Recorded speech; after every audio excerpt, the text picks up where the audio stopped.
Again, this is how we're going to rebuttal with conversational selling.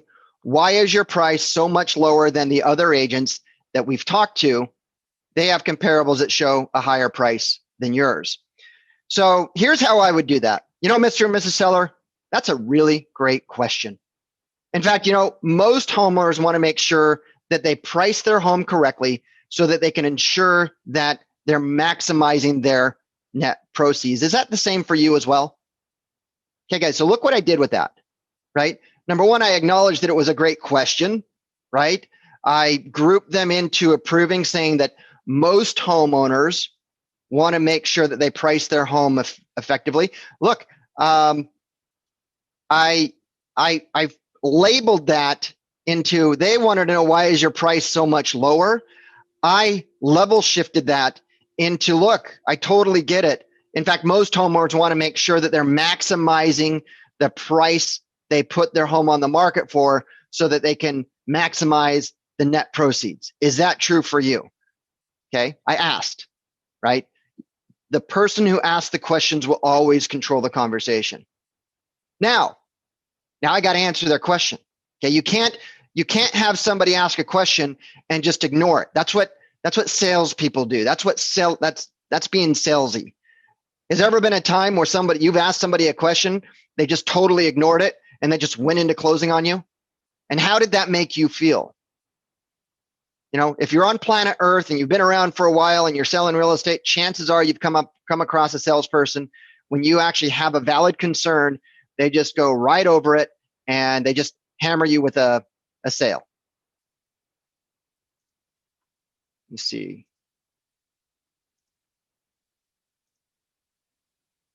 Sorry, guys, I had to make sure that I was sharing the screen. So they hammer you the sale. So you have to hit it directly.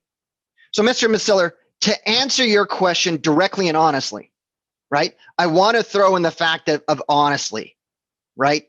Honest is when you throw in a term of being honest, that strikes an emotion, right? So you want to be direct and you want to be honest. And be honest. Look, I don't know why other agents would come up with a higher price. I mean, guys, if you really think about it, how are you supposed to know why another person did something that you have no idea who they are or what they do, right? So I don't know. However, what I do know is that pricing property is an art, and not every agent has the same experience and market knowledge that I have in this area. So I don't know. It might be the case. They're not as experienced as me. Now, if you don't mind me asking, most homeowners want to work with an experienced agent that has a lot of market knowledge and experience so that they can price their home right the first time. Is that true for you guys? Guys, you see what I did there? So it was a conversation, right? It wasn't me coming out and saying, well, other agents don't know what they're doing, and I've been doing this a long time. So do you want to list your home at $750,000? What do you want to do? Right? That's not what you want to do. So let's kind of break that down and let's kind of go through that. I explained through it. So let me kind of go through this process. So here's the objection again.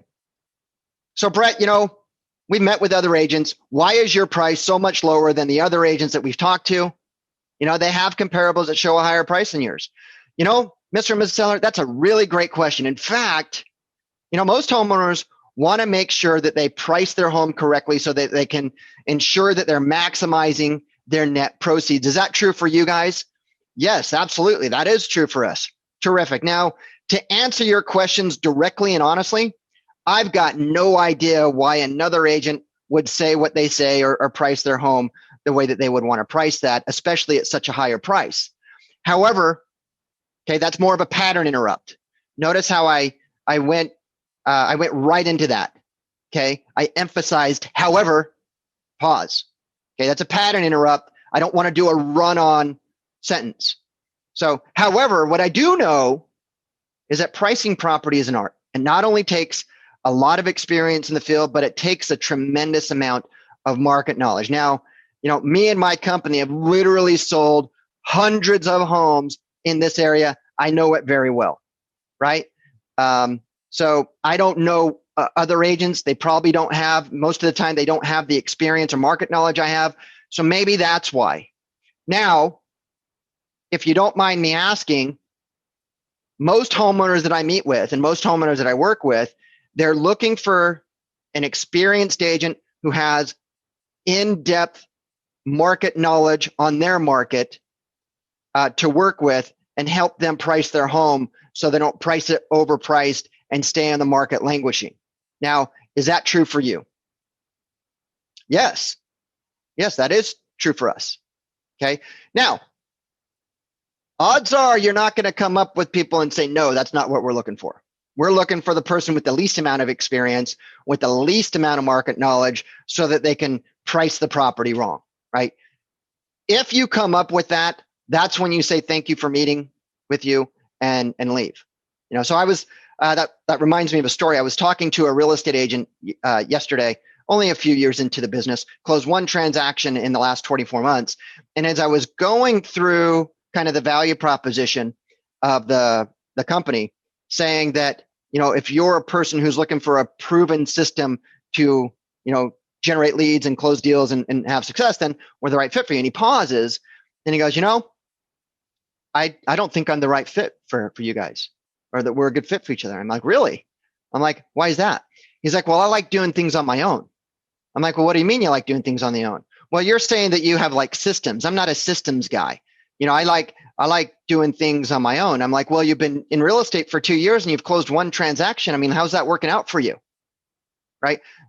The point is, right when that happened, I knew that conversation wasn't going to go any well. I'm not for me, and this should go for you when you're looking for business, I'm not looking to find somebody to change, right? I'm not looking to find somebody to change. I'm looking for the people who I align with, right?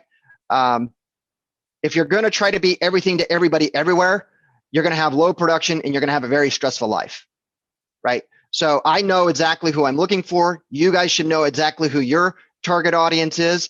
And when you get to a certain point where you're just like, now, pull the ejection seat lever and chalk that up as time spent. You can't win them all, right? So anyways, that's how I would respond to this objection using conversational selling. Now, into the next objection.